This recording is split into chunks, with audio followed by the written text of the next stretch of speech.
Okay, folks, welcome. Thanks for joining us here today for California Advancing PREA, Mental Wellness for Survivors in Detention. I'm really glad to have folks here with us. This is a deeply important topic as clients in detention are often survivors of trauma who face unique mental health challenges. Our goal for today is to provide insights into these challenges and offer strategies to promote mental wellness in detention settings.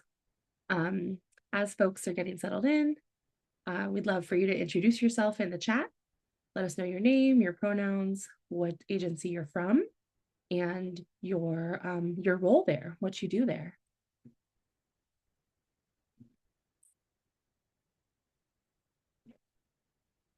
Welcome, folks.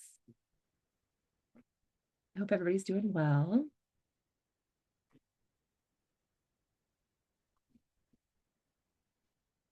And then we can go to the next slide. So we'll start by introducing ourselves. My name is Jenica. My pronouns are she, her, and hers. I'm a project manager here at Valor US. I'll pass it on to Vanessa. Hello, good morning, everyone. Vanessa Sapien, Mental Health Program Director with Just Detention International. Really happy to be here with you all today. Hey, good morning, everyone. And my name is Layla Dost. I use they, them pronouns. I'm a program officer with Just Detention International.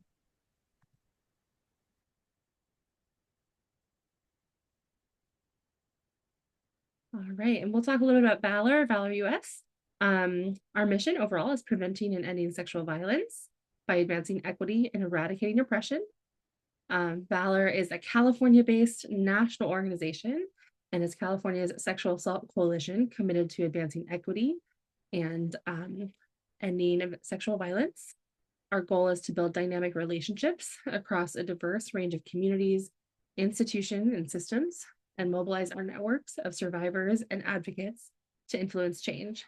Through leadership, prevention, and advocacy, we are fearlessly pursuing a world free of violence, where the dignity of every person is valued and respected.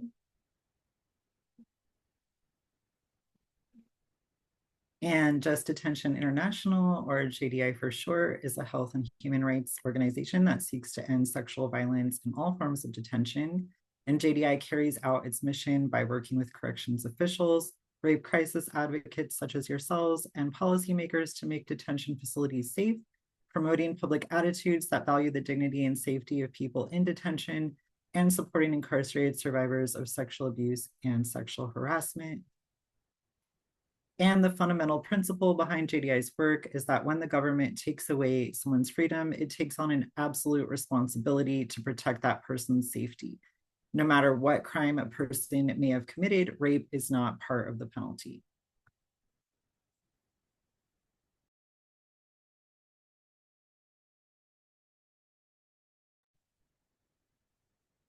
And some of our objectives for today's training are to develop a basic awareness around the experiences of incarcerated survivors with mental illness, highlight voices from the field to establish a comprehensive understanding of mental wellness, and explore actionable strategies to provide effective trauma-informed support for survivors in detention through a mental wellness lens.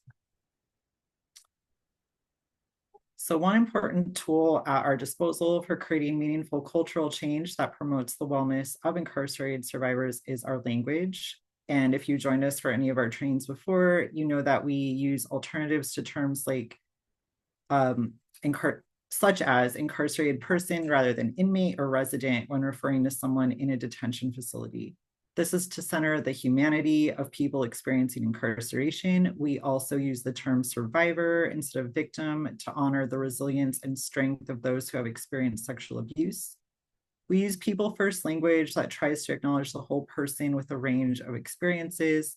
Throughout this presentation, we will mostly use terms like mental illness or mental health disorder diagnosis, while acknowledging a diversity of terms, including self-identification outside of medical diagnoses. And we'll examine that in greater detail shortly. We definitely want to avoid words like crazy or insane and other dehumanizing terms that describe those living with mental illness.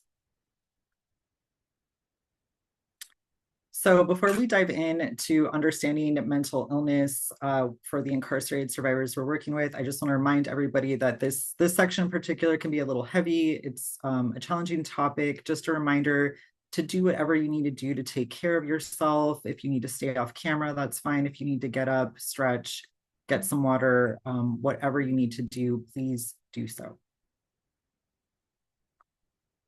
So mental illness can mean different things to different people depending on their perspectives. And in this training, we've highlighted two definitions that can help us think about mental health in complementary ways.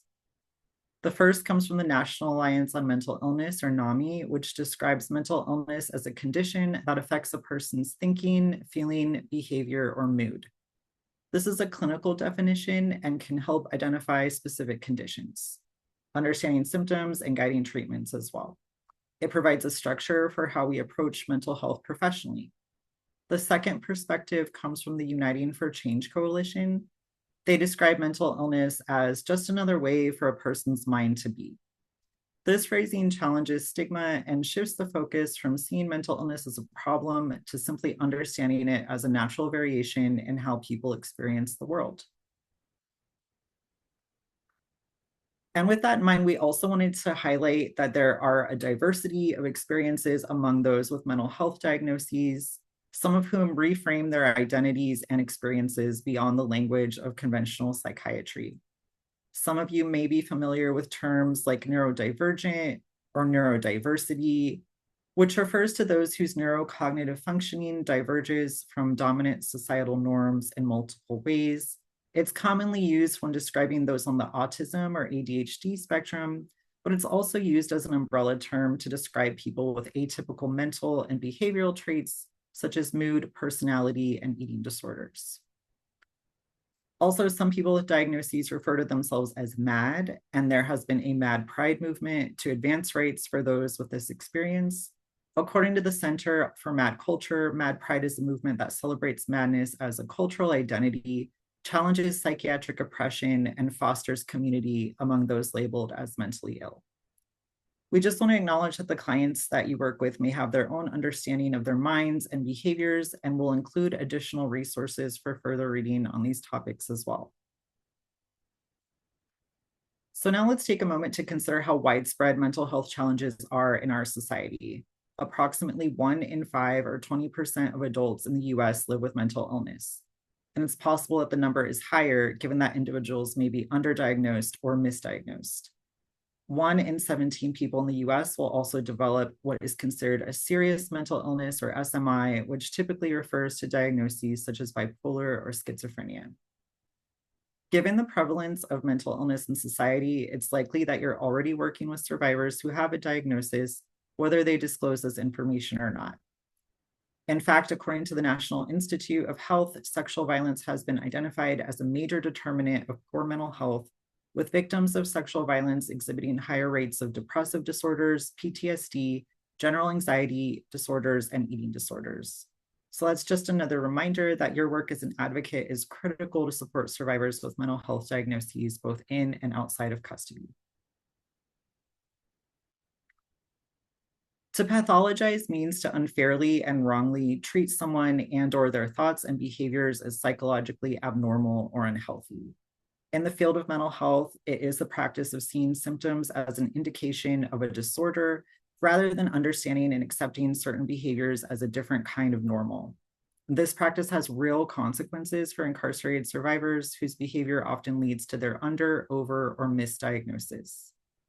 There are a number of factors which lead to the disproportionate pathologization of people of color, including systemic racism, mental health staff which do not reflect the communities that they serve, and lack of understanding of diverse emotional responses, experiences, and even cultural practices which do not reflect the norms of the dominant society.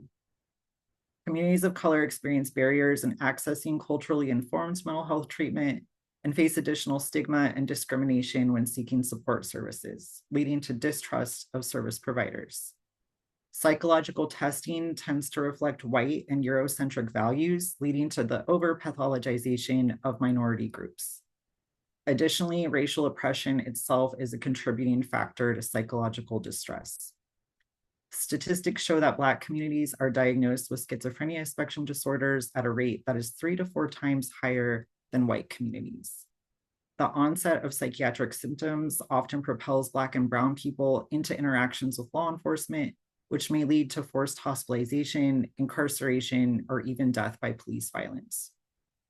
Communities of color are more likely to experience criminalization of mental health symptoms rather than treatment or care, and the disparities continue when in custody.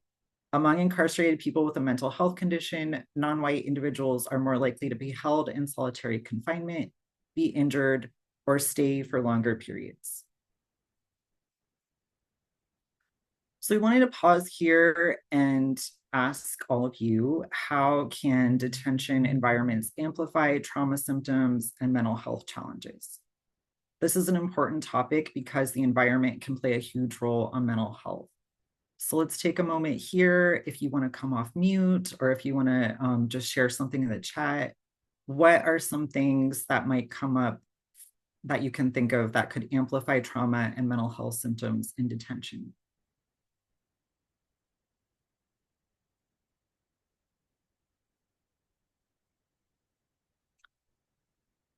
And while you're thinking about that, one thing that comes up for me is the isolation and lack of privacy. Yeah, how people are treated inside in the custody environment. Lack of resources, absolutely. Yeah, the carceral environment is not exactly trauma informed, no outlet, not having freedom, absolutely not a lot of freedom to move around. Surveillance comes to mind also. Okay, great. So thank you for your responses.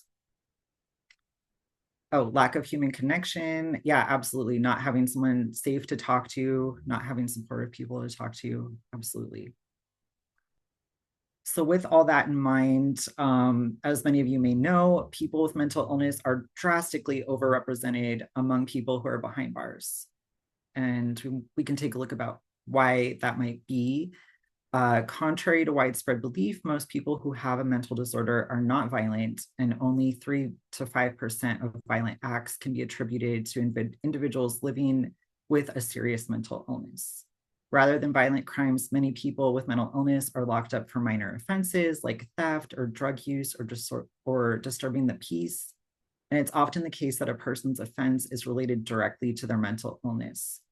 Some studies have shown that people with paranoid schizophrenia are frequently arrested for trespassing, disorderly conduct, and other nonviolent charges, which encompass behaviors associated with their condition.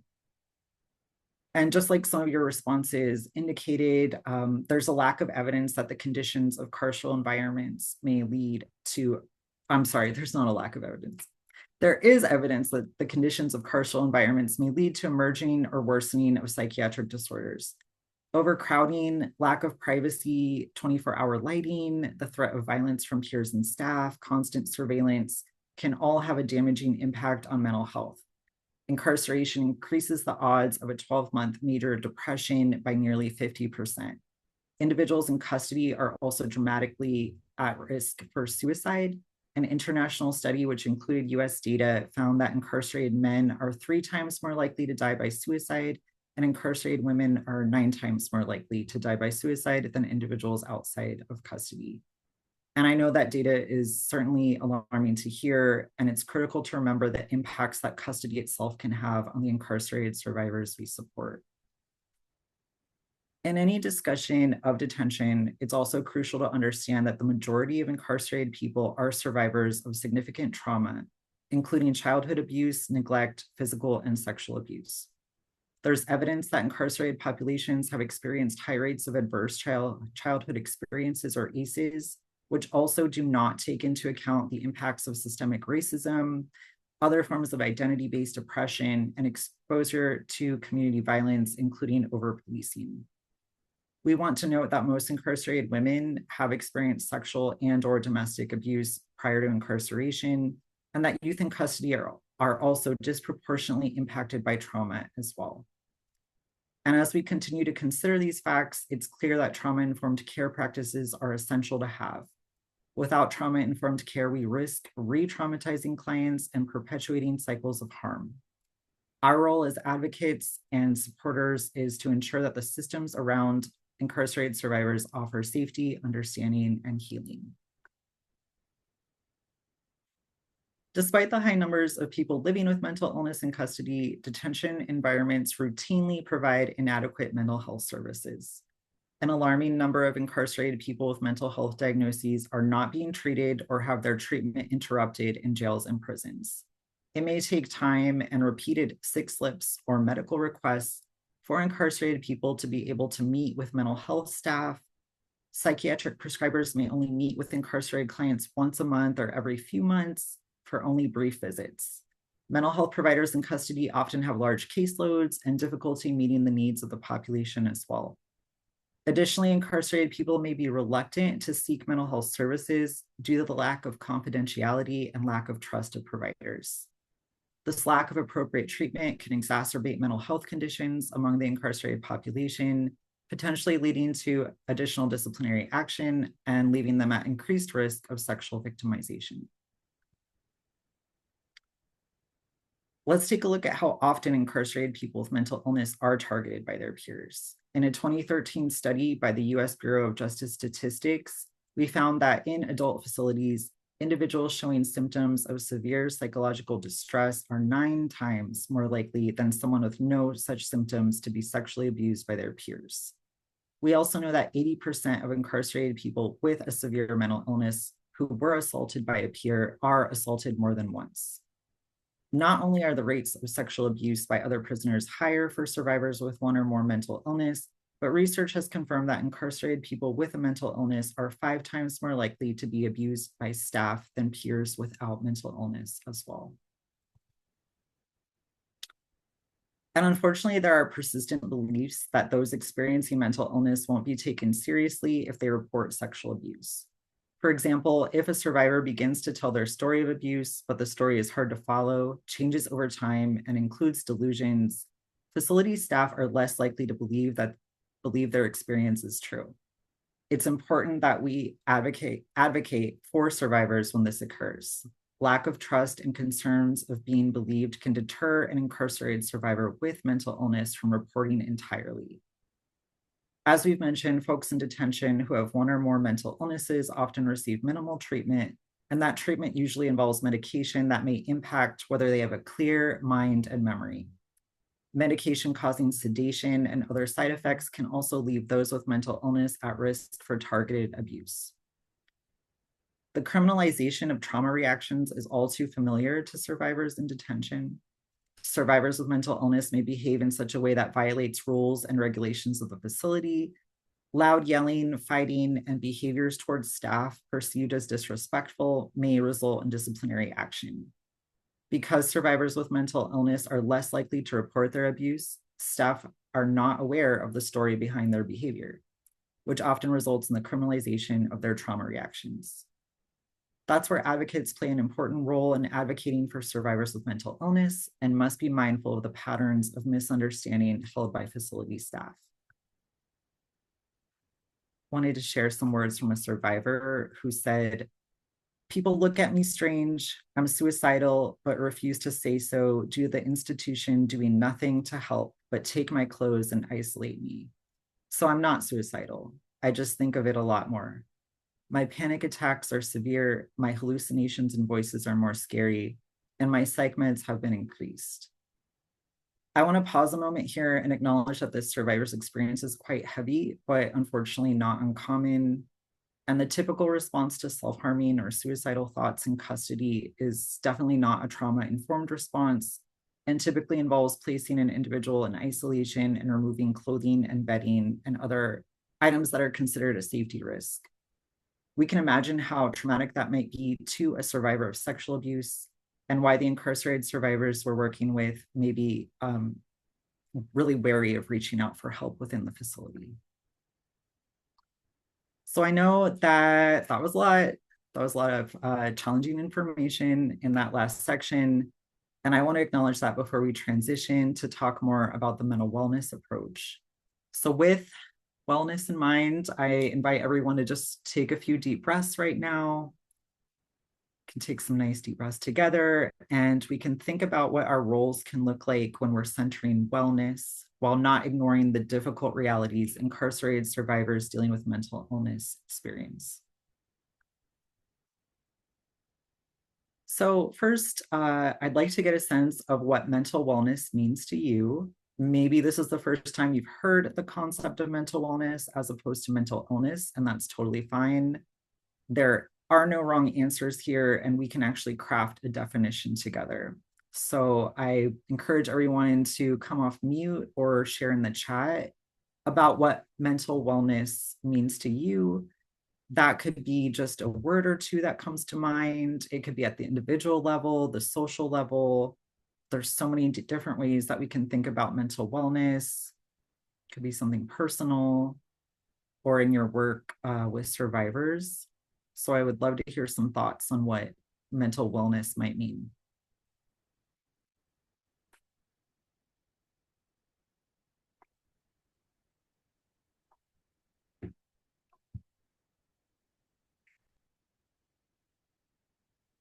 Taking a break, having a safe space to express yourself, absolutely. I think those strongly contribute. Nurturing, absolutely. Self-nurturing, being aware of how you're feeling. Yeah, I think so often we may be out of touch with what we're feeling. That's a big piece. Love to see the responses. Coping with the normal stresses of life, being able to prioritize your own needs as much as prioritizing others, especially for helping professionals. Absolutely. Snack breaks. Yes, love that. Super important. Snack break, water break, stretch break. Being kind to yourself and compassionate. Yes. Self-care. Great. Love this. Love the ideas of mental wellness. Nature, spending time in nature. Awesome. Having someone validate emotions. Awesome. Yeah, keep that coming. We're gonna move on, but love to see the responses about mental wellness. Yeah, so just as many of you shared with your lovely responses, mental wellness is something that we are actively working to define. Traditional mental health systems do not have a clear definition for what mental wellness means, despite having extensive knowledge and labeling for mental illness. Certainly, mental wellness is the goal in mental health treatment, but there are so many social, economic, and environmental factors which are crucial to overall well-being. Knowledge of what mental wellness is something that we can work towards together in conversations like what we've been having here. I'd love to see those responses. And we can bring that into the advocacy work that we do. So thanks again for developing this evolving definition of what mental wellness is. And let's keep some of what you've shared in the chat in mind, and just kind of hold that as we move throughout the presentation and think about wellness with the incarcerated survivors we're working. So we also want to focus on incorporating a wellness lens into your agency's culture and your work with survivors. And that can take many forms, including how an agency views survivors with mental health diagnoses or strong trauma responses. Are they seen as just a diagnosis, or are they a whole complex person navigating trauma? It's also critical for agencies to center wellness for advocates. This too can be reflected in your agency's overall approach to wellness. How does your agency ensure advocates are taking care of themselves as they navigate this emotionally challenging work that we do? How does your agency address secondary trauma advocates might experience working with survivors? Many rape crisis centers are under-resourced and understaffed, which puts additional pressure on advocates to work longer hours and take on multiple roles in the agency.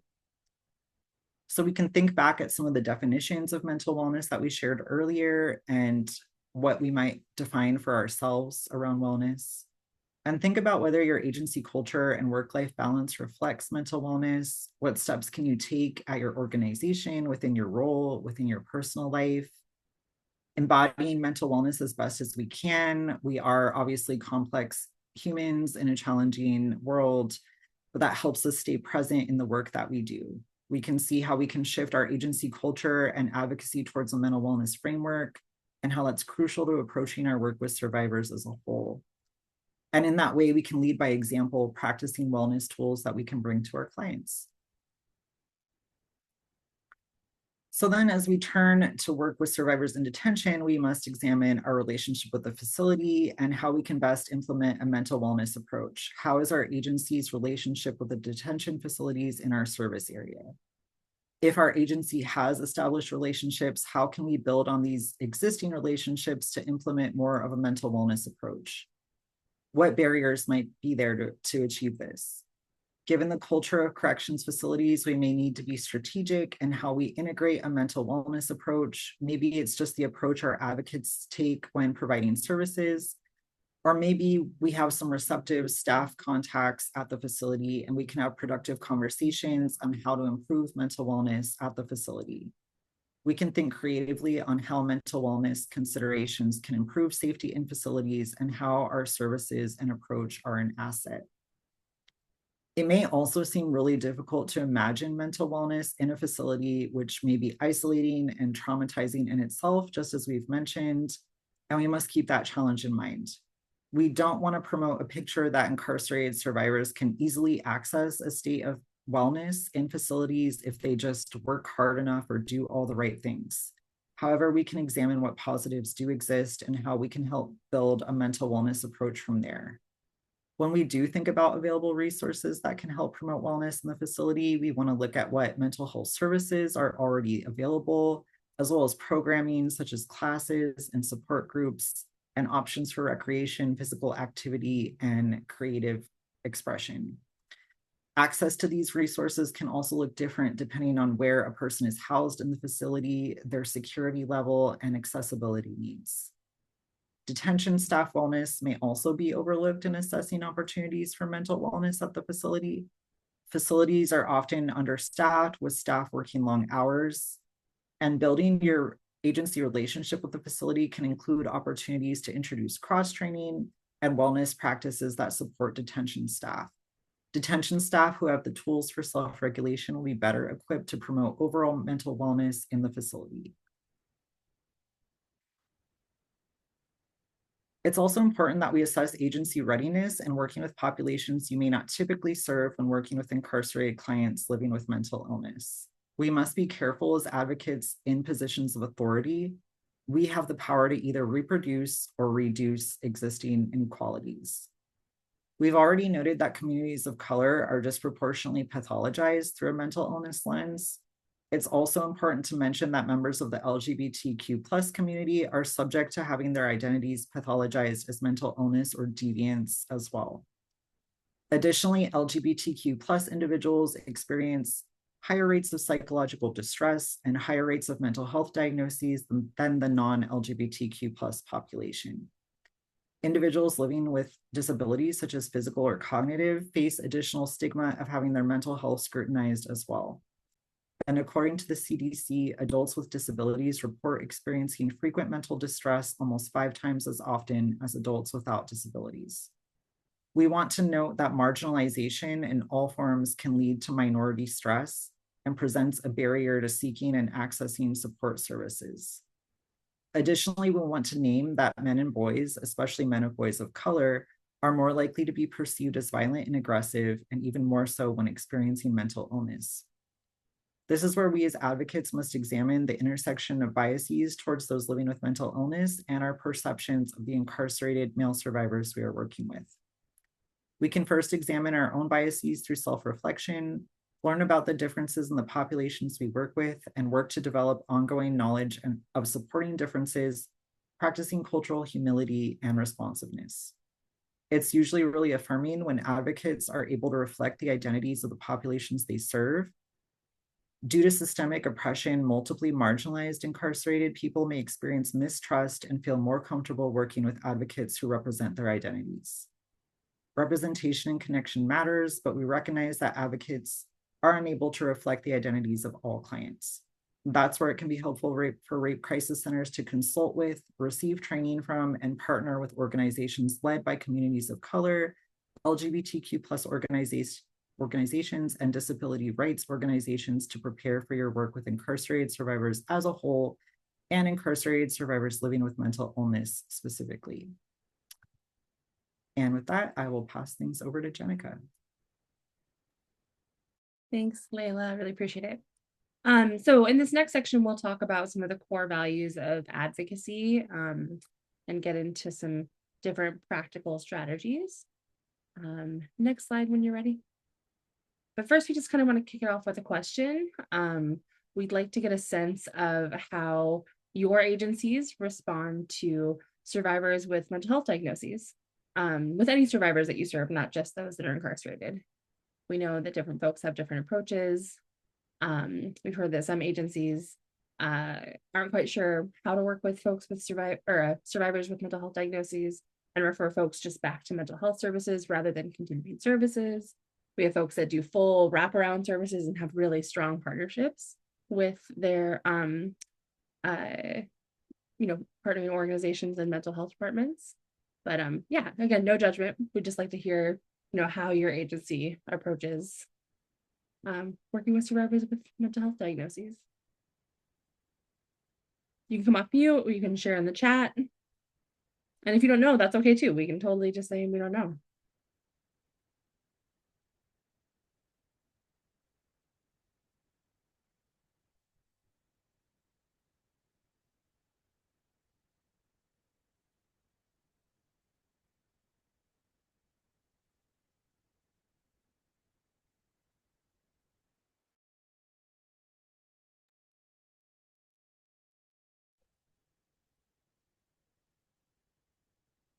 People are typing up some paragraphs, I'm sure. Okay.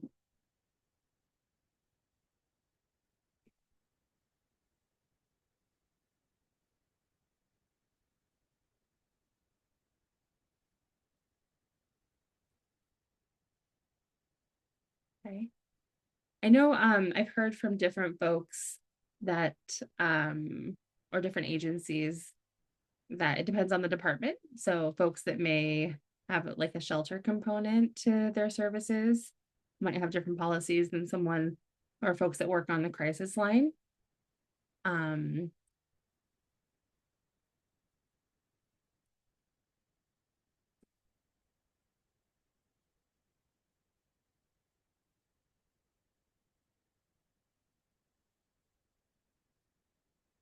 Okay, well, we'll just transition as those answers come in. Maybe we'll circle back to that, but we'll transition to the next.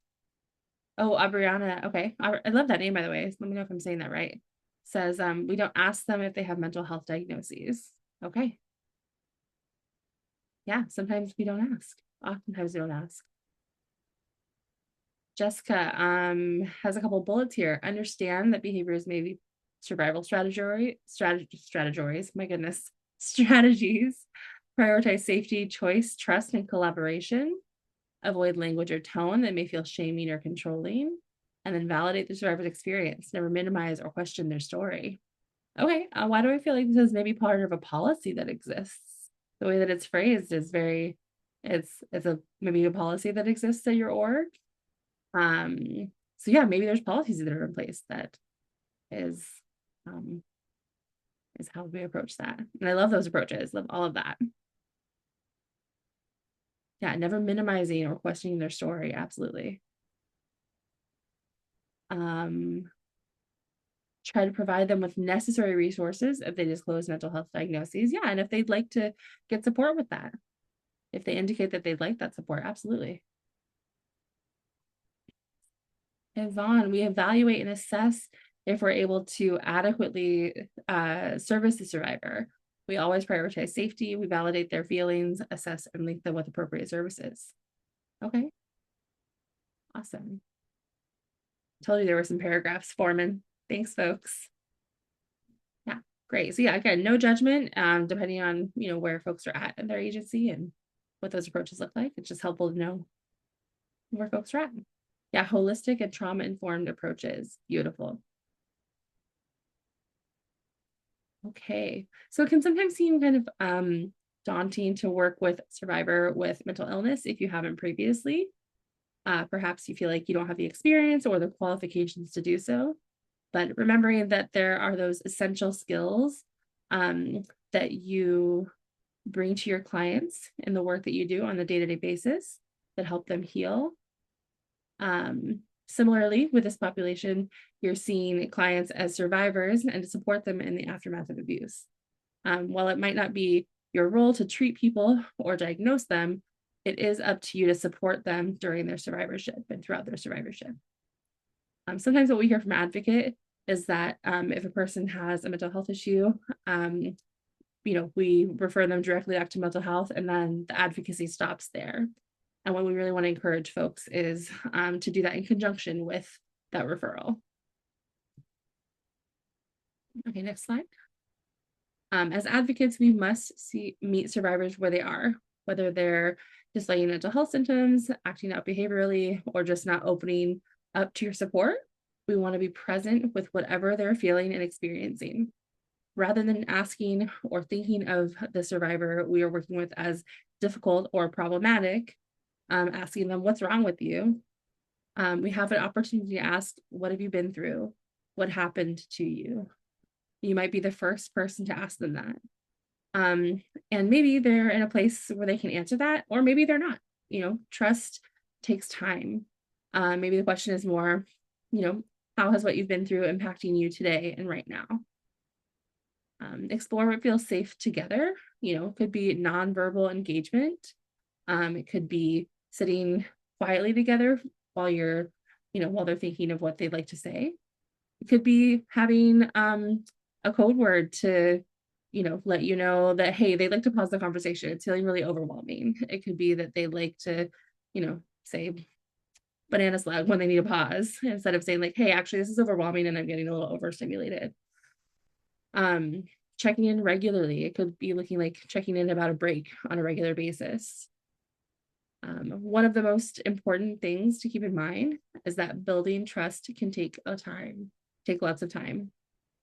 Folks who are incarcerated may have had negative experiences with advocates or other service providers before.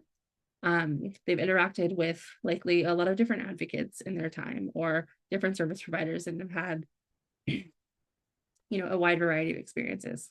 There's also some power dynamics that are at play. Incarcerated folks are, don't have the autonomy to move about as they like. They don't have the ability to do what they need to do to take care of themselves as much as we do here on the outside. And there's power dynamics and control that's at play there as well.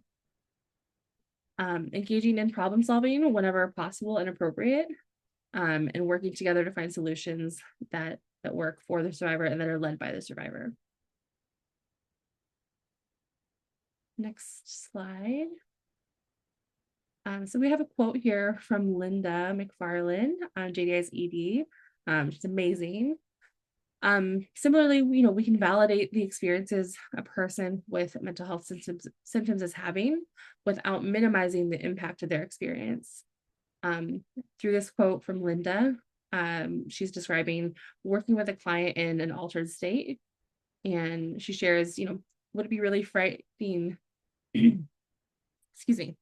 Would it be really frightening if that was happening? Don't engage with the delusion, but say, that sounds really scary, or that sounds scary. It sounds like you're feeling afraid. Join them in empathy, and that's the most powerful thing you can do. Linda stresses the importance of centering empathy and reflecting back the experience of a person dealing with altered states of consciousness we might have difficulty relating to. We don't need to be mental health professionals ourselves to recognize that someone describing paranoid thinking might be feeling afraid and unsafe. Even if their thinking does not appear to align with reality, it may be very real and overwhelming to them. We do not have to engage with a survivor's altered state of thinking, but it can be really grounding to offer validation. It may also be that a story of abuse is hidden in what appears to be a survivor's, altered state.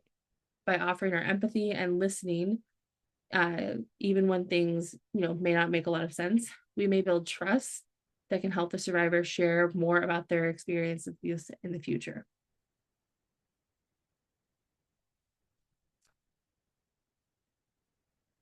As an advocate, you can support the mental wellness of survivors in custody through various ways. We'll take a look at this next section and highlight a couple examples, but we really encourage you and your agency and other folks at your organization to brainstorm what that could look like for you. First, it's really important that you know what you can provide to survivors and learn how to speak to those services, both so that you can explain the services you provide and the unique assets of your programming to facility staff at different stages in your partnership, and also so that survivors can learn about how exactly you can support them and what they can expect from you and your agency. It can sometimes feel kind of silly at first, but practicing an elevator pitch goes a long way. Knowing, being able to describe your approach in a concise, clear, and practical way is crucial.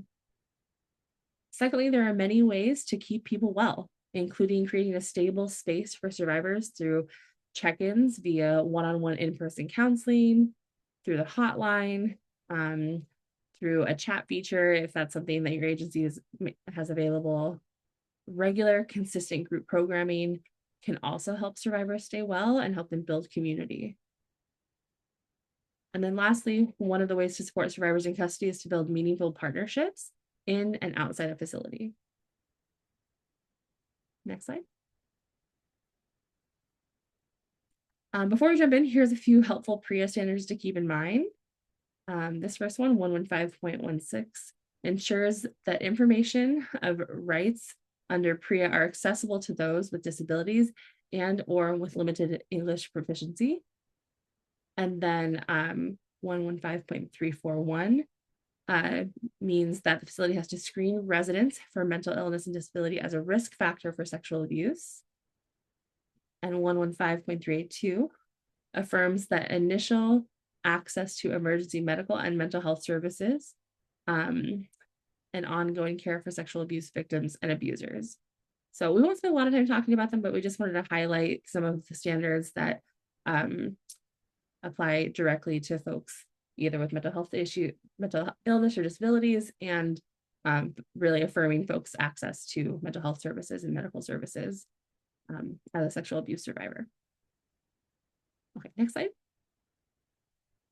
Part of the reason it's important for you to know, how to describe your services and know the breadth of your services and how to speak to it is that it's not uncommon for people to be confused about the difference between an advocate and mental health staff. If a survivor isn't wanting to talk to mental health staff and they think that you're part of mental health staff, they could be really reluctant to reach out to you for support. So we have this handy list here that compares an advocate and a mental health staff. So we'll just read through that real quick. An advocate reports to the Rape Crisis Center. They're a Rape Crisis Center staff. They've gone through the state requirements for sexual assault counselors and provide the trauma-informed emotional support. Oftentimes, they take creative, grassroots, and community-based approaches to advocacy and support, and helps survivors identify coping skills that they already have, or helps them by offering new ones, and provides confidential emotional support to incarcerated survivors regardless of reporting status. And then mental health staff typically report to the detention facility. They are licensed to provide clinical mental health therapy or medication management. They oftentimes can create longer-term treatment plans that may include psychiatric medication. They help the facility identify survivors of abuse, help clients process trauma and abuse, and are often a mandated reporter of sexual abuse and sexual harassment that happens inside of the detention facility. So even though an advocate and a mental health staff are two separate things, they can both help a survivor in their healing journey. An advocate is a person who supports a survivor who may also be a person with mental health challenges. And a mental health staff may be supporting a person with mental health challenges who is also a survivor. The skills that you bring to your everyday work with your clients is vital, and both entities have the potential to really help someone along their way in their healing. Okay, got another question for the chat. Feel free to unmute yourself, or if you want to chime into the chat there. What barriers might prevent incarcerated survivors from seeking support through the mental health services provided by the facility? So at a detention facility, what barriers might there be for folks seeking services?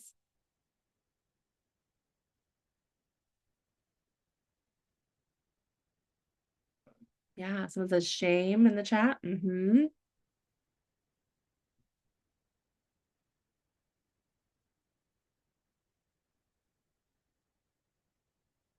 Yeah, that shame and that stigma. Environmental influences through other peers. Yep.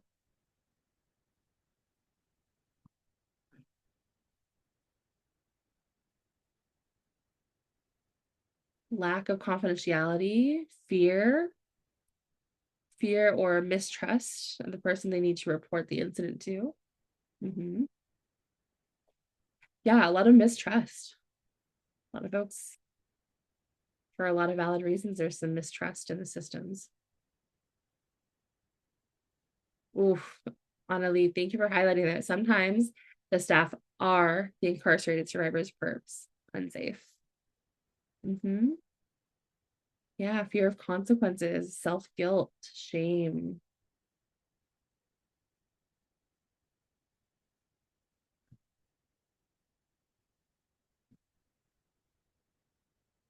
You see a note, our local jail does not fall under PREA's guidelines. According to PREA, they stated because it's a detention center and not a prison, that PREA does not apply. We should check, because especially a local jail, I would love to connect with you. You want to send me your email? Or yeah, I would love to chat more, because it definitely applies to them. Christy, lack of community resource and education. Yeah, thank you. Threats, Eileen, straightforward threats, absolutely. Yeah, even if someone thinks that you're talking to mental health, there can be threats that come about. Yeah, thank you, everyone. These are great, great answers. So we can go to the next slide. Yeah, so we touched on a lot of these. It could be a lack of knowledge about what services are available. Survivors might be unaware of services that are available to them or unclear about how they actually work. And if you're operating from a place of fear and not knowing who's talking to who or what reporting could look like, or if I talk to a mental health professional about X, Y, and Z, when is that going to get back to other folks or my perpetrator, or how is that going to impact my case? A lack of culturally relevant services. Mental health support often doesn't take into consideration different cultures, different languages. We often hear mental health departments within facilities are overwrought as they are and overworked as they are. And so, taking into consideration, cultural differences isn't top priority. A lack of services in general. There's very little services at all for survivors due to how overwhelmed the system is. And we mentioned it, a couple folks mentioned it, but confidentiality concerns. Staff are required to report certain things. They're required to report if there's sexual abuse or harassment. A survivor may be unwilling to share any information because they don't want to be put at risk. People talked a lot about that shame and the stigma and real life consequences. As we know, sexual abuse survivors experience stigma for their experience, but survivors with mental health challenges can sometimes be even more at risk of experiencing that stigma, and can be a risk of, consequences and retaliation. If someone reports something, if someone engages with mental health, it could mean that you don't get your programming. It could mean that you don't get your meal. It could mean that you are put in ADSEG. There's some real life consequences that can happen. Lastly, a survivor may not trust the system as a whole, making it difficult for them to reach out for any kind of support. Next slide. Like we mentioned, another way that advocates can help clients feel safe is by creating a stable space for survivors through check-ins via one-on-one counseling, through the hotline, through letters that you're, exchanging with someone. Regular, consistent group programming can also help. Creating stability is about consistency. It's about showing up when you say you're going to show up, and to the best of your ability. We'll get into that later, but being a consistent present, holding space in a consistent way, Doesn't mean that you can't be creative in your approach to creating a sense of stability for your clients and creating a space for healing. We can encourage survivors to express themselves through creative means like journaling, poetry, drawing, when possible, and if approved by a facility. If we can offer, fidgets, toys, art supplies that can help someone feel safer. You can also be, flexible and allow for, movement and even provide, opportunities for mindful movement, such as guided meditation, visualizations, breathing, stretching exercises. Also for some stillness and silence as well. It might be that you don't fill every moment of your session with, let's talk about your trauma. There's a lot of different things that can go into those sessions, including some silence, including some pause for the weight of the situation. Next slide when you're ready. Let's talk through a few ways that can be helpful for advocates to work with a survivor depending on where they're at. So this chart here talks about when someone's presenting delusional content. If you're working with someone on the hotline, at a forensic exam or in person, and they're not expressing any delusional content in what they're saying, but maybe they're expressing some depressive symptoms or suicidal ideations. Generally, survivors who are expressing it in this way can understand informed consent and participate in services. In this case, you would provide your standard crisis services and follow-up services as needed, as well as create a safety plan specific to their SI. If you're working with someone who is expressing some delusional content in what they're saying, but describes clear and consistent trauma reactions, it's likely that they're also able to understand informed consent and set goals to work with you. You'd want to provide crisis services and follow up as needed. And then some survivors that we work with may have significant delusional content with what they're sharing. However, they may still be able to describe clear trauma reactions. Even with a large amount of delusional content, if the survivor is able to discuss trauma reactions and coping mechanisms, then you should be able to provide crisis services and follow up while focusing on concrete coping skills. In this case, you may want to discuss, a referral to mental health if they aren't already engaged with those services, and if they're interested in that. If you're working with a survivor who has significant delusional content, is only able to provide inconsistent descriptions of trauma reactions, it's likely that the survivor may have difficulty understanding informed consent. And if they're not able to engage in safety planning, you may have to wait until you can provide comprehensive services to the survivor. In this case, if they are a threat to themselves or others, you may need to make a referral to mental health without their direct permission. However, you'll still want to follow up with them and try to fully engage them in services when they're more able.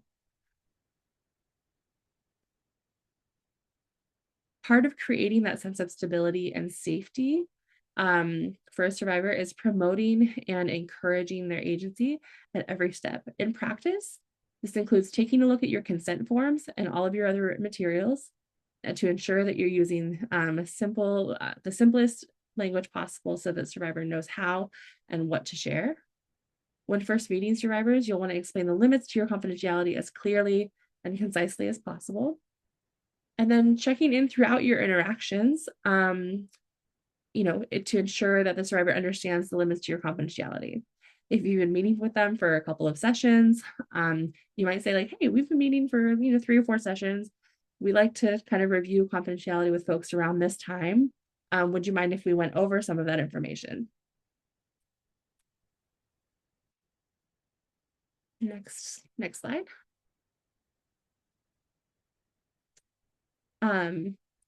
It's always important to keep in mind the way that we communicate with folks. Be sure to speak clearly, slowly, and give survivors time to respond. You'll also want to make sure that you use a calm, even tone of voice and limit expansive gestures or quick movements. Watch and listen for signs of agitation, frustration, or distress. Remember, even if what someone is sharing may be confusing or partially delusional content, it doesn't mean that they cannot understand what you're saying and or that every single thing that they say is delusional content. Be sure to take any signs of abuse or any descriptions of abuse seriously. Keep in mind, people with severe mental illness may also be taking, strong medications that impact their memory, speech, and the way that they engage with you during your time together. Be patient with folks as they try to navigate their sessions with you or their accompaniments with you. If someone is making, especially if you're engaging with someone on, well, at any juncture really, but if someone's making all that effort to engage in services with you, even while they're on medications, even while they're experiencing, altered states, or if they're needing support, there's a strong likelihood that someone really, really needs that support. If someone's made the effort to show up to a session with you, it means they really want that support. It really means that really they need that support. They're making that effort, show up and meet them where they're at. Here is a quote. Oh, yeah, here's a quote from Patty about her experiences with pathways to recovery. So she says, it's a safe place to express myself. It's another outlet. It was kind of an experiment for me. Coming here is our choice. That's different. We have confidentiality. The counselor is not part of the Department of Corrections. That's the best part. The most important is that we know it's not going in our file. Okay, next slide. As we mentioned, another way to enhance mental wellness of survivors is to create partnerships on the inside and the outside.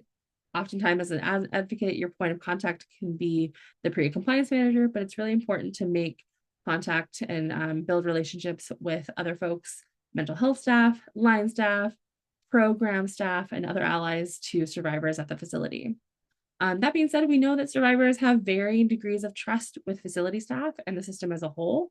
So even as you build those relationships, be sure to have an open discussion with survivors that you're working with about what that can look like, reminding them of your commitment to their confidentiality, and when necessary, and after discussing it, if you want to have an ROI signed, or if they want to have an ROI signed, you can do that. But reminding folks of their confidentiality and your commitment to that is really important. Next slide. Partnerships that you create outside of the facility are just as important as the ones you create inside, since many of the survivors you're working with will ultimately be returning to the community. It's crucial that they have your support while making that transition. Having an advocate there to provide a warm handoff and help them engage in services upon release can make a huge difference in their overall success. Best practice, and with the survivor's permission, would be to obtain a release of information and help them advocate for the client and help advocate for the clients and survivors that you work with. But if you're limited to providing referrals only, it's crucial to vet and re-vet them on a regular basis, the referrals that you're providing, to ensure that organizations are supporting formerly incarcerated folks prior to providing that information to your client. Nothing is more deflating and discouraging to a formerly incarcerated survivor or an incarcerated survivor than being brave enough to reach out to a resource only to have them shut you down. So making sure you're vetting and re-vetting on a regular basis, what services those partnerships, those organizations provide. Okay, I think now we're turning it over to Vanessa to talk about experiences in advocacy. Sounds good. Thank you so much, you two. This is just so exciting for me, and I've really been just enjoying this last hour talking about and hearing about a topic discussed that is so, so important to me, which is this whole concept of mental wellness and applying a mental wellness approach to our advocacy and to our work with all survivors, but specifically those that are incarcerated who are really in need of this approach. So I'm just really, really thrilled that we're spending so much time talking about this. And what I will be doing for the remainder of the time that we have left through this webinar is to just talk a little bit more about what does applying a mental wellness approach actually look like in a facility. What can that look like in practice? And I'm talking a bit about some of the programs that JDI offers inside of detention facilities, specifically those here in California. But I also want to encourage at this point, because I know we're getting to that last third of our webinar for today, that if folks have any questions up to this point, if they've been holding on to questions throughout the webinar and you want to get those out of the way now, please do not hesitate to type your questions into the chat, and we can certainly address those as we go. No need to save that for the end. So just want to put out that offering now that if folks have questions, please, please, please do let us know. We want to make sure that we're sort of meeting your needs, and making sure that we're tailoring this to fit the work that you're doing, and some of sort of maybe the challenges that you've been experiencing, some of the questions that you might have. Just want to make sure that we're addressing those in the time that we have. All right, so next slide, please, Leila. Thank you so much. All right. So, a little bit of background on me is that I do have decades of experience working as a sexual assault counselor, both prior to my work with JDI and then continuing that work and that journey in the almost 10 years that I've been mental health program director with Just Detention International. So, I do lead JDI's direct service work at the California Institution for Women, and also I'm working in other facilities in California as well. But I'll spend quite a bit of time talking about my work specifically at CIW, just because that does serve as our pilot facility essentially for all of the direct service programs that JDI has implemented, not just here in California, but also in the US as well. So that's just kind of our home base, our pilot facility for all of these amazing programs that we've had the pleasure of being able to implement in facilities across the US. I've also assisted in helping develop national models for trauma-informed programming that support incarcerated survivors to get the services and support that they so desperately need and deserve. So that is where my experience kind of lies, just in terms of this work, and that's what I'll be speaking from in the time that we have left. Next slide. All right. So, why is this mental wellness approach so important? Obviously, Layla and Jenica have done an amazing job of sort of summarizing that for us a bit. But some things that I definitely want to make sure that we drive home that I think are important is just sort of the stigma associated with mental illness, right?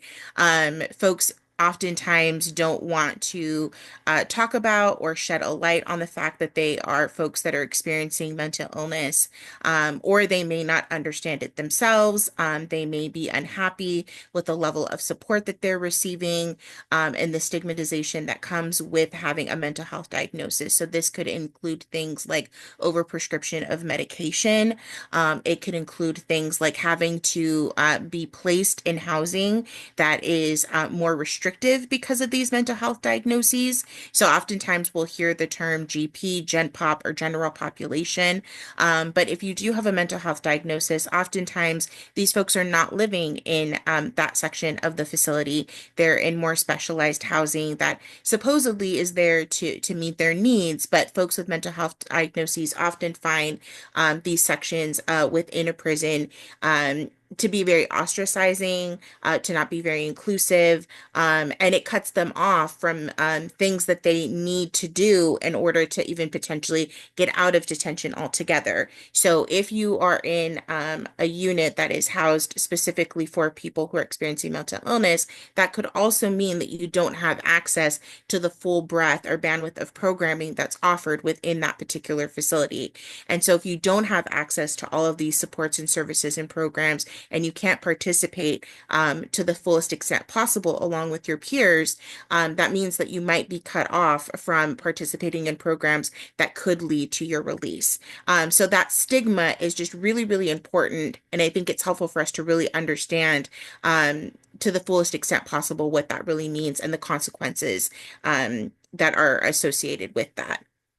I think there's also just a lot of misinformation. So it's important for us to understand that. So myself, as a mental health professional and as a person who's coming in as an actual counselor and therapist, one of the things that I've had to contend with in terms of getting folks to understand why it's important to be able to speak to a mental health professional and how they can sort of navigate that in a way that makes them feel comfortable. What we know is that when a person who is incarcerated chooses to go and speak to their therapist inside, meaning somebody who actually works for the Department of Corrections, those counseling sessions and those conversations are not kept confidential. So anything that is discussed does go into what is called their C file. So it's their file that they have on record for their duration of their incarceration at that facility.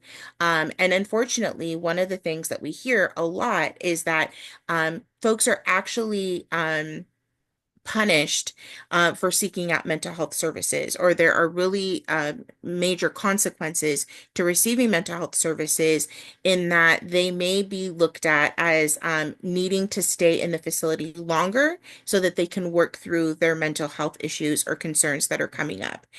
So if somebody is scheduled to get out at a particular date, but it's on their file that they're still seeking out mental health services, that might be counted against them in terms of making an ultimate decision about whether or not that person is ready to be released.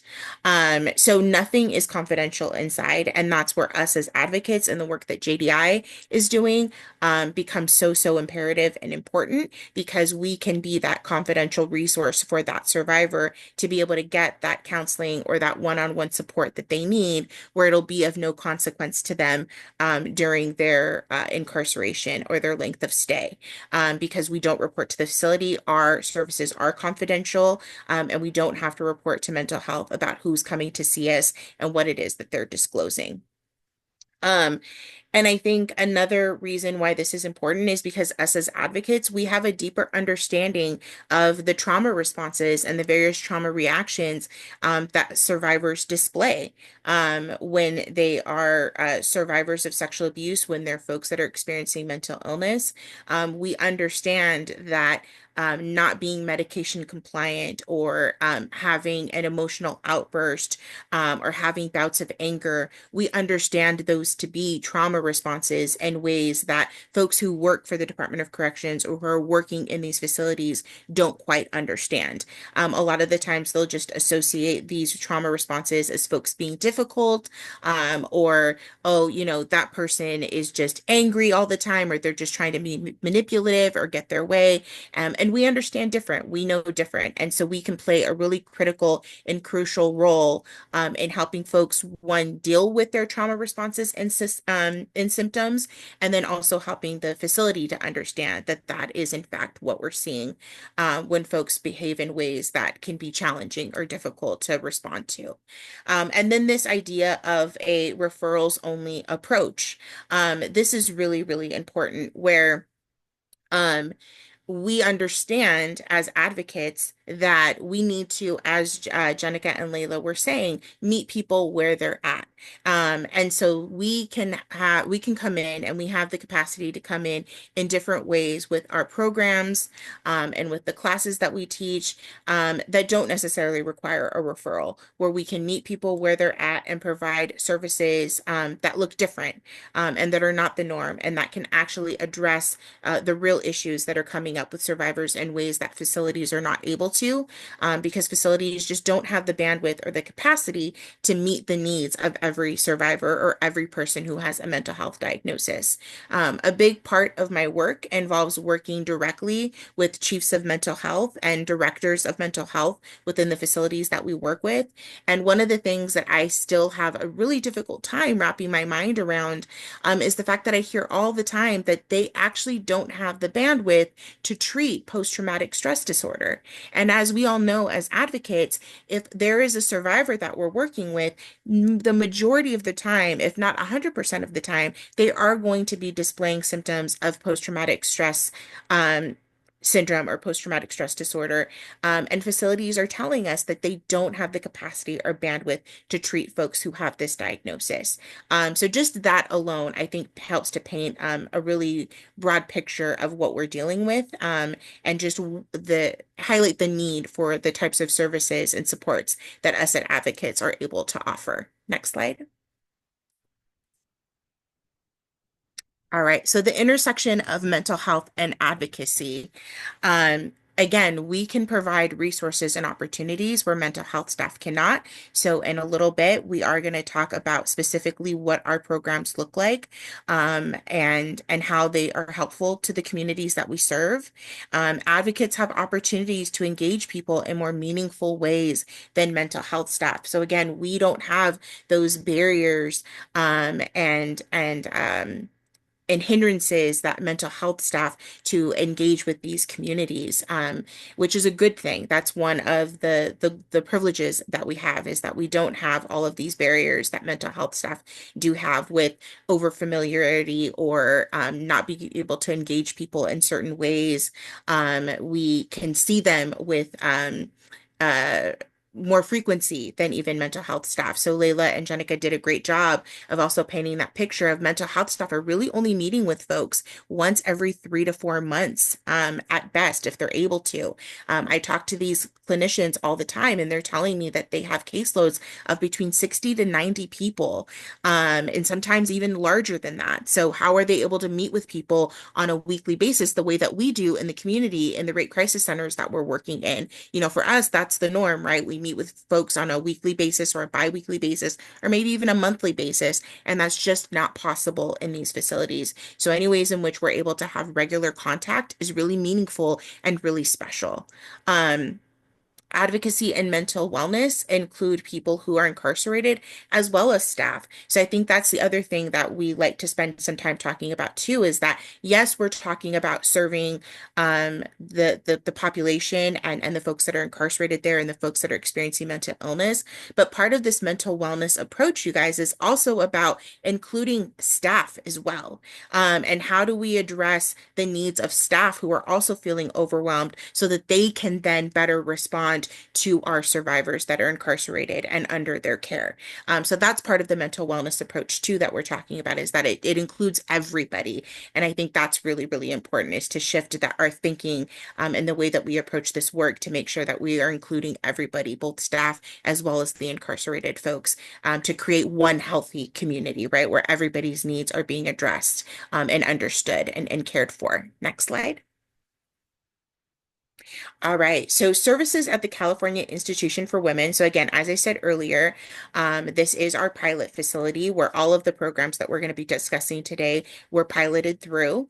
So we do have the individual counseling, which I've already talked about in a lot of detail. And then we also have our therapeutic art workshops. And so essentially what these look like is that for a series of anywhere between 8 to 12 to 16 weeks, what JDI does is that we offer an opportunity for folks to work with different art supplies, different mediums each and every week. And what we do is we offer a proposal. So it's every week, it's an offering where we explore a different topic associated with self-care and coping skills. And then we give people an opportunity to create an art project with the materials provided in response to that prompt, or that subject for the week. So as an example, one week we might be creating self-care trees and self-care flowers, where we explore different elements of self-care and what that looks like for us in practicality, and ways in which we can improve upon our self-care. And in response to that, we'll create self-care trees and self-care flowers that celebrate that, right? And that get us kind of thinking about how we can enhance our self-care practices. Another week, we'll be focusing on a resilience painting, where we'll offer people finger paints, which is really fun, because how often do we take the time to just finger paint and have a good time? And we'll create a resilience painting based off of the many moments of resilience that our participants have experienced. Another week, we might work with watercolors. So we'll provide different prompts every single week, and then give people different art tools to be able to express themselves and talk about self-care and coping skills in different ways. And so what we love to say about these art workshops is it's a way of talking about trauma without actually having to talk about it. So part of talking about this idea of a wellness approach, right, is that it doesn't necessarily mean that we're talking about about trauma or that we're talking about mental illness. But what it does mean is that we're giving folks an opportunity to express themselves. And expression doesn't have to include words. And so what these art workshops do is it creates an opportunity for, again, for us to talk about trauma without actually having to talk about it. And it means that their art allows that to speak for itself. The art speaks for itself, and folks can share as much or as little about their art and what inspired it as they want to. So the other program that we run in multiple facilities is mindfulness. So mindfulness is we take a really sort of practical approach to mindfulness. So making sure that the mindfulness that we offer inside of these facilities is one that's going to be useful, focusing on emotional regulation, conflict resolution. And so how do we help folks sort of drown out the noise and all of the day-to-day challenges and background noise and the soundtrack that is living in detention? How do we help folks drown all of that out, and pay attention to their environment in a particular way on purpose without judgment, which is really the main point of mindfulness. Before I move on into group therapy, I do want to recognize, I don't know if he's still here or not, but our colleague Edward is also one of our leaders of mindfulness in these facilities. And so if he's still on, not to put you on the spot, Edward, but if there's anything that you wanted to say about mindfulness, I definitely invite you to jump in. So again, I don't know if he's still here, but Edward, if you want to take yourself off mute, he's not. All right, we lost him. Darn it, just in the nick of time. He might have sensed that I was going to call on him. Who knows?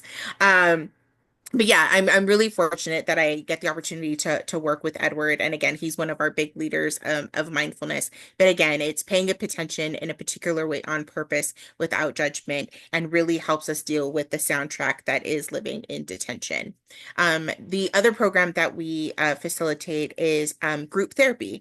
So all of our programs, much to our surprise, when JDI started doing this work back in 2016, which is when I joined, we did not foresee or anticipate that all of the programs that we started were within weeks going to have a year-long wait list. So every single program that you're going to see me talk about within weeks developed a wait list that was over a year long, and we did not anticipate that. And as you can imagine, the program that developed a wait list the quickest was individual counseling. And so I'm only one person. There are not many of us at JDI that are doing direct services. We are a small and mighty group that are offering all of these services. And so the way that one of the ways in which we work to address this long wait list was that we said, hey, you know what? Let's start doing group counseling so that we can meet with greater numbers of people in a shorter amount of time. And also, keeping in mind this idea of wellness, we also understood that not everybody was going to be comfortable with individual counseling. For some people, that felt really uncomfortable, that felt really daunting. It was something that maybe they had never done before. And so maybe a group approach was more comfortable and more flexible for them. And so that has worked out really, really well. And earlier today, I believe it was Jenica who actually read a quote from our Paths to Recovery program. And so that's actually what that was in response to, is that JDI has Paths to Recovery, which is individual counseling, and then our Paths to Recovery group, which is our group counseling that we offer. And so it was really great to see that quote from one of our group counseling participants, and how helpful that was to them, specifically around that confidentiality piece, right? That we as advocates can come in and offer that to them, which is so, so, so important. So the other program that I want to highlight here is our PREA peer education program.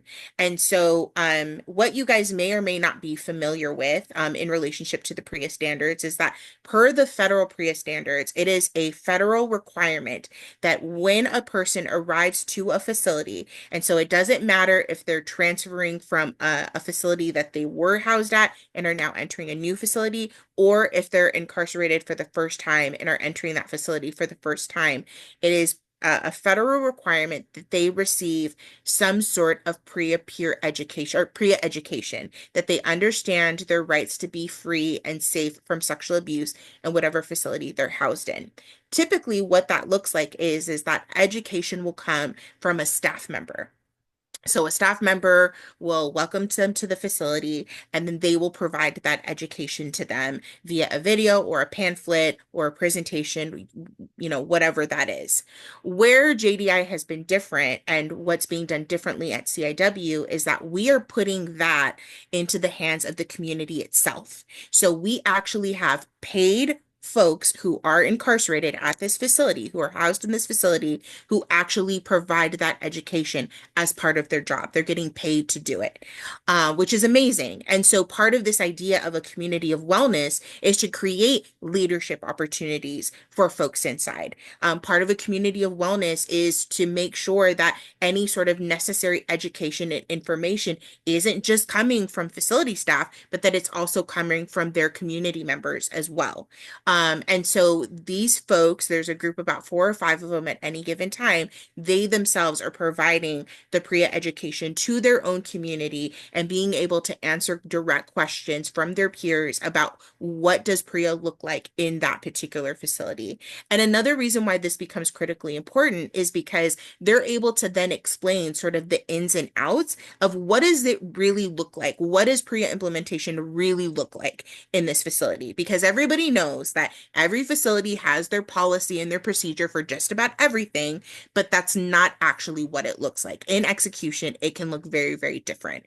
And so it's nice to be able to go to your peers and say, okay, we know what the policy says, but what does it really look like? And what are sort of the inside tips and strategies that you can give me that will be helpful? And so then the other thing that we have is, so these are sort of our standard programs that we have in pretty much every facility that we work with in California. And then we have these sort of one-off programs that we like to call pilot programs. So every single program that I've named and talked about up until this point started as a pilot. And a pilot could be anywhere from like a one-off session to a 4-week pilot program. And when they're successful, we help them grow, and then we turn them into the programs that I just described to you, and we take them sort of national. But we've also had other pilot programs that were by no means not successful, but they were difficult to replicate, but still just as substantial. And so I want to talk about some of those just a little bit so that you can kind of get the creative juices flowing and say, hey, yeah, that could be a good idea. Or I've had an idea of something that I've wanted to maybe do at a facility that could be a good fit. And so, maybe I do want to kind of push that forward. So some examples of a pilot program could be, we did a dance workshop that was really fun and exciting. And so it was a way of getting connected to our bodies in a very healing way, especially if we're survivors of trauma or have mental illness. And then we even had like a parenting workshop. And then we even had a book signing where somebody who was formerly incarcerated at the facility where we did the book signing had written a book about her experience, came back, did a book signing, and was able to connect with a community that she was once a part of for many decades. So again, focusing on wellness, it was really meaningful for folks that are currently incarcerated to see a success story, to see somebody who had successfully transitioned out of the facility where they're currently being housed, started a reentry facility that is nationally recognized, and then was able to come back and be able to do a book signing and connect with her community. That was really, really powerful. So I'm going to go to the next slide because we're actually going to talk about the Wellness Council in its own separate slide. Here we go. So, how did this all start? How did JDI implement all of these programs? How were we able to incorporate wellness? How were we able to start individual counseling? How did we jumpstart this art program? This is where it all started. It started with this wellness council. And so what JDI essentially did was, before we implemented any programs, we put together a wellness council that consisted of members of the community that we were serving. So we had about 15 to 20 incarcerated folks at the prison at CIW, who we interviewed and worked really closely with to say, hey, help us understand what are the needs of your community, because we don't want to come in and impose what we think you need. We actually want to know what would be helpful to this community. What do you feel like you currently don't have access to, and how can we make that happen? And all of the things that we've been talking about, the mindfulness, the art, the individual counseling, these were all things that they stated and listed themselves, and we then responded with these programs in response to what those needs were. And so one thing that I want to highlight, if we could just go back for 1 second, Layla, I know that we're coming close on time, is that when we think about diversity, you guys, one thing that I really want to impress upon us is that diversity looks a little bit different in detention. So when you and I talk about diversity, we're thinking about demographics like race, gender, sexual orientation, all of those kinds of things. But diversity looks different inside because we want to consider things like length of sentence, how long is a person being incarcerated, how many prison terms have they served. And when we created our council, we specifically, and this is one thing that really set us apart, is that we said we want people who have disciplinary issues or a history of disciplinary issues because we want to understand what every aspect of the facility looks like, including for those who are struggling the most. Because how are we going to reach everybody if we don't understand how the different areas within the prison work? And we want to know what it looks like when you're in trouble. How do people respond and how can we help in those ways as well? So I just wanted to say that. Okay, sorry, next slide. Okay, perfect. And so then just really, really quickly, just to say, I've already touched on the fact that we are in facilities all across California, but of course across the US as well. These programs are also being piloted in New York, South Carolina, a lot of other places. But all of these programs are not gendered, and we're also doing them in men's facilities like the California Institution for Men.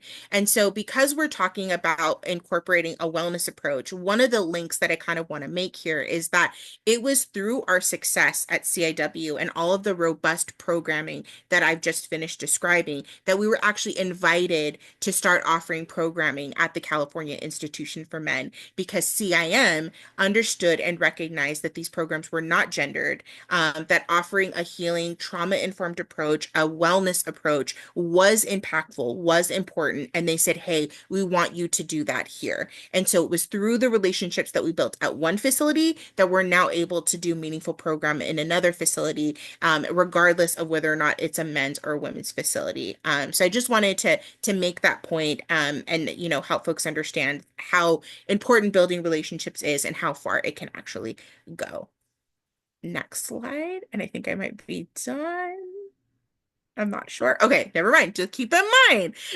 So we want to keep in mind that you are an invaluable, invaluable resource. So if you come away from nothing else with this presentation, with this PowerPoint, from what Layla, Jenica, and myself have offered and described and talked about, please just know that if you remember nothing else, how invaluable you are as a resource, specifically to incarcerated survivors who are experiencing mental illness. So if you remember nothing else, remember that, and that you have the skills needed to support incarcerated survivors with mental illness. The work is exactly the same, and that you have support and that there are opportunities to continue learning either through us or the partnerships that you've built and developed. You have us. So we're really, really looking forward after this to hear how you're advancing the work and all of the amazing things that you're going to be doing for not just incarcerated survivors, but also those that are experiencing mental illness. Okay, I'm going to stop talking now. Thank you all so much.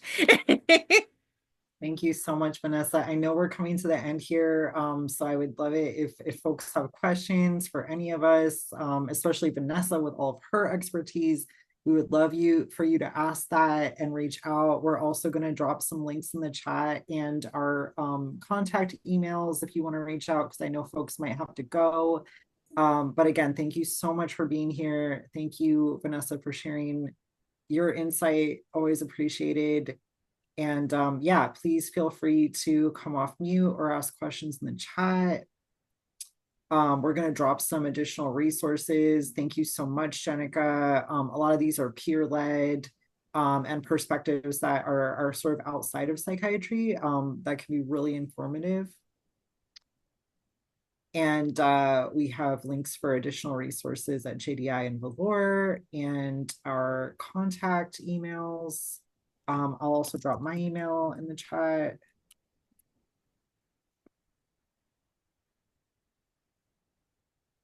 What is the process to refer folks to? So are you talking organizations? What does that mean?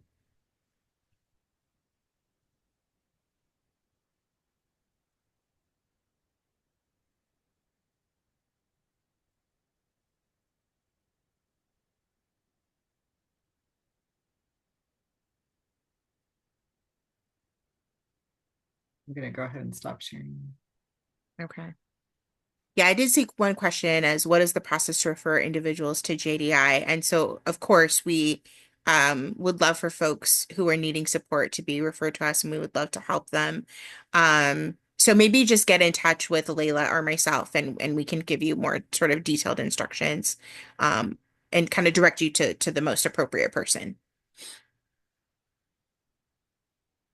Vanessa, can I drop your email as Oh, well? yeah, sorry. Yes, please do. Well, get in touch with me, but I'm not going to give you my email. And then we'll have the slides and a recording, and we'll also put together maybe a PDF or a doc that has all of the different websites and resources that we've listed, because there's so many. And we'll make sure to include that and send that out to folks as well. Thank you everybody for joining us, and thank you, Vanessa, for bringing your expertise to this space and your passion for this work. I feel really, really grateful to be in space with you all today. Same, same. Thank you all so much for joining us and again for just doing the work that you do. You all are honestly just like the real heroes, and we're just so grateful for all of you for the work that you're doing. So please know that you're not alone, and if you all need any help or any support, Valor and JDI are here to support you in that journey. We know how difficult it is, and how lonely it can feel sometimes, especially when you're supporting incarcerated survivors and those with mental illness. And so again, just cannot reiterate enough how you are not alone in that work, and we're here to support you, and that you have an entire community behind you. So we're all in this together, everyone. And just thank you again for the work that you do. Hope Thank you, you, everyone. thank you. Have a good rest of your day. We'll see you all soon. Bye, everyone.